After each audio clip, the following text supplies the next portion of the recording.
তোমাতেই আসক্ত। পর্ব ৩১। লেখক তানিশা সুলতানা। যে বাড়িতে মহিলা নেই সেই বাড়িতে কোনো প্রাণই নেই। সুস্বাদু খাবার জোটে না, রুম গোছানো থাকে না, বাড়ি ফিরে কলিং বেল চাপলে কেউ দরজা খোলে না। কি একটা বিরক্তিকর পরিস্থিতি। মা, বলছিলাম কি, আপনি সারা জীবন এখানেই থেকে যান, না হলে আদুকে রেখে যান। আতিয়া বেগম হাসে। রুই মাছের পেটির পিচ তুলে দেয় সিয়ামের পাতে। হরেক রকমের রান্নাবান্না করেছে সে। টেবিলখানাও সাজিয়েছে ভারী সুন্দর করে। আর এ তো সব বাজার করে এনেছে সিয়াম। সুইজারল্যান্ডে সাধারণত তরতাজা মাছ পাওয়া দুষ্কর। মাছ বাজারে ফ্রোজেন সব ধরনের মাছই পাওয়া যায়। ফ্রোজেন মাছ আবরারের পছন্দ নয়, তাই কখনোই মাছ খাওয়া হয় না। সারা বছরই ওই ম্যাশ পটেটো, মাংস, রুটি, পিৎজা এসব খেয়েই জীবন চলে। তবে আতিয়া বেগম সুইজারল্যান্ডে এসেছে পর থেকেই হরেক রকমের খাবারের স্বাদ গ্রহণ করতে পারছে। উনি প্রতিদিন নতুন নতুন আইটেম রান্না করে। এসব রান্না আবরার ছুঁয়েও দেখে না, তবে সিয়াম পেট পুড়ে খায়। এই তো সকালে ভাপা পিঠা বানিয়েছিল, খেজুরের গুড়ে তৈরি মিঠা। আহা হা হা, যেন অমৃত। সিয়াম গাপুস গুপুস 5খানা পিঠার সাবার করেছিল এবং কিছু নিয়ে গিয়েছিল আমান, আহাদ আর ইভানের জন্য। তা তো হয় না বাবা, ফিরতেই হবে আমায়। আর আদ্রিতা থাকবে কার ভরসায়? হাত দেখেছ বাচ্চাটার? এখানে আর রাখব না ওকে। কণ্ঠস্বরে হতাশার রেশ বেশ টের পাচ্ছে সিয়াম। সবেই মাছের পিচে কামড় বসাচ্ছিল। আতিয়া বেগমের কথা শুনে থেমে যায় এবং প্লেটের এক কোণায় অযত্নে ফেলে রাখে, যেন খাবার রুচিটাই হারিয়ে গিয়েছে। কপালে 3টে ভাঁজ ফেলে তাকায় আতিয়া বেগমের মুখ পানে। করুণ স্বরে শুধায়, আবরারের সঙ্গে বিয়ে? সিয়ামের কথা শেষ হওয়ার আগে আতিয়া বেগম বলে ওঠে, আমি বেঁচে থাকতে ওদের বিয়ে মানব না। এতদিন আবরার মানেনি, এবার আমি মানছি না। মরে গেলেও আদ্রিকে দেব না আবরারের কাছে। নিকুচি করেছে বিয়ের। শুকনো ধোক গেলে সিয়াম গালে হাত দিয়ে বসে। পরপরই হাসি পায়। ঠোঁট প্রসারিত করে একটুখানি হেসে নেয়। বিড়বিড় করে বলে, বাহ, এবার জমবে মজা। দেখা যাক বেপরোয়া আবরার কি করে, কিভাবে মানায় নিজের মাকে। আরিফ ভাইয়ের সঙ্গে কথা বলেছি। বাংলাদেশ ফিরে ওনার মেয়েকে ওনার হাতে তুলে দিয়ে আমি শান্তিতে দুদণ্ড বসব, আর কাউকে নিয়ে চিন্তা করব না। আতিয়া বেগম চলে যায়। যাওয়ার আগে অবশ্যই সিয়ামকে বলে, আস্তে আস্তে খাও। যখন আবরার বাড়ি ফেরে তখন ঘড়ির কাঁটা 3টের কোটরে আটকে পড়েছে। গোটা শহর গভীর ঘুমে আচ্ছন্ন।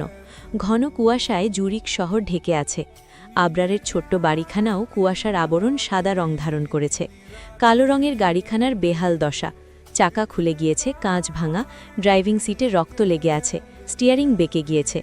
আবরার গাড়িখানা গ্যারেজে নেবার চেষ্টা করে না। মাঝ রাস্তায় গাড়ি রেখে রক্তমাখা হাতদার আর দরজা খুলে বেরিয়ে আসে। ডান পায়ে বেশ আঘাত পেয়েছে।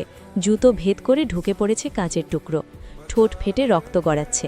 কপালেও বেশ আঘাত পেয়েছে। আধভাঙা গাড়ির পানে এক পলক তাকায় আবরার। পরপরই বিড়বিড় করে আওড়াও, ফাকিং ননসেন্স। অতঃপর পা টেনে টেনে মূল ফটকে চলে আসে। পাসওয়ার্ড টিপে দরজা খুলে বাড়িতে প্রবেশ করে। ড্রয়িং রুমের আলো জ্বলছে, যেটা বিরক্তি লাগে আবরারের নিকট। সোফায় উপর হয়ে শুয়ে আছে সিয়াম, তার পিঠের উপরে অ্যানি। আবরার ভ্রু কুচকায়। জুতো খুলে ছুঁড়ে মারে বাঁ পাশে অবস্থিত র্যাকের উদ্দেশ্যে। পায়ে বেশ চোট পড়ে, খানিকটা ব্যথাও পেল বোধহয়। ফর্সা মুখশ্রী লাল হয়ে ওঠে। ট্রাই টেনে ঢিলে করে তারপর পা বাড়ায় কিচেনের উদ্দেশ্যে। এই মুহূর্তে ব্ল্যাক কফি না হলে চলবেই না। মাথাটা বড্ড ব্যথা করছে। টুংটাং আওয়াজে ঘুম ভেঙে যায় সিয়ামের। পিটপিট করে চোখ খুলে কিচেনে তাকায়। আবরার তাসনিনের রক্তাক্ত মুখশ্রী দেখে দৌড়ে এগিয়ে যায়। বেচারা অ্যানি ঠাস করে ফ্লোরে পড়ে। বেশ ব্যথাও পায় বোধহয়। মিউ মিউ আওয়াজ তুলে এদিক ওদিক ছুটাছুটি করতে থাকে। সেদিকে খেয়াল নেই সিয়ামের। সে আবরারের পাশে দাঁড়িয়ে শুধায়, কি হয়েছে? আঘাত পেলে কি করে? আবরার জবাব দেওয়ার প্রয়োজন বোধ করে না। গভীর মনোযোগে পাতিলে পানি ঢালতে থাকে। সিয়াম বিরক্ত হয়। ঘুরে ঘুরে পর্যবেক্ষণ করে। দেখে মনে হচ্ছে বেশ ভালোই আঘাত পেয়েছে। ট্রিটমেন্ট করা প্রয়োজন। নির্লজ্জ সিয়াম উত্তেজিত হয়। আবরারের ক্ষতস্থান হতে রক্ত মুছে দেয় নিজ হাতে। আবরার বিরক্ত স্বরে বলে, I am fine, please leave me alone. Siam সত্যিই এক দৌড়ে বেরিয়ে যায় কিচেন থেকে। নিজ কক্ষের পানে ছুটতে থাকে। পথিমধ্যে উষ্টা খেয়ে পড়েও যায় একবার। ব্যথা পায় বুকে, তবুও থামে না।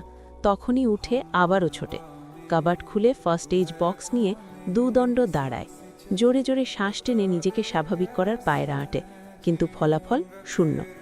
আবরারের ততক্ষণে পানি গরম হয়ে গিয়েছে। মগে পর্যাপ্ত পরিমাণে পানি ঢেলে 2 চা চামচ কফি পাউডার মিশিয়ে তা চামচ দিয়ে নাড়তে নাড়তে ড্রয়িং রুমে চলে আসে। সিঙ্গল সোফায় আরাম করে বসে গরম মগে চুমুক দেয়। ততক্ষণে সিয়াম চলে এসেছে। হাত পা কাঁপছে তার, বুকের ভেতরটা উত্তেজনায় হাঁসফাঁস করছে। আবরারের সামান্য আঘাতে সিয়ামের কলিজা পুড়ে যায় যে। তুলোর মধ্যে একটু স্যাভলন নিয়ে আবরারের ক্ষতস্থানে লাগাতে যায় সিয়াম। আবরার কড়া নয়নে তাকায়। I am fine, fucking sympathy দেখাবি না, ওয়ার্নিং দিলাম। বড়ই গম্ভীর শোনালো আবরারের কণ্ঠস্বর। সিয়াম অসহায় নয়নে তাকিয়ে থাকে। এখানে কপাল হতে রক্ত গড়াচ্ছে, আর এই ছেলে না জানি শরীরে কত ক্ষত রয়েছে। ভালোবাসি তো তাই এসব ধূর্ছাই করিস, তাই না? বেদনাদায়ক স্বর সিয়ামের।